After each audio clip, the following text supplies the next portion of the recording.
কাচ্চি ভাই কাচ্চি ভাই এই গাইস হোয়াটসঅ্যাপ সবাই সাইলেন্ট প্লিজ এখন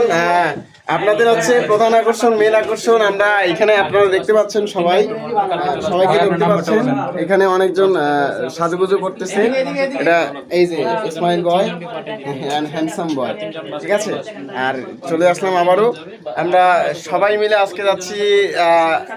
কোথায় কাচ্চি ভাই কোথায় সমস্যা নেই এই কথা কানে কোথায় যাচ্ছি কাচ্চি ভাইও কোথায় কাচ্চি ভাইয়াতে যাচ্ছি একসাথে কোথায় যাচ্ছি যাচ্ছি বাবিতে আমি প্রথম দিকে আমরা সবাই মিলে একসাথে দেব একটা কোথায় দেব কাচ্চি ভাই আসসালামু আলাইকুম ওয়া রাহমাতুল্লাহ সম্মানিত প্রিয় উপস্থিতি আশা করছি আপনারা সকলে ভালো আছেন আলহামদুলিল্লাহ ফর এভরিথিং আজ গত কয়েক বছর ধরেই কাচ্চি ভাইয়ের গুঞ্জনে আমরা গুঞ্জরিত হয়ে গেছি তবে এ যাবত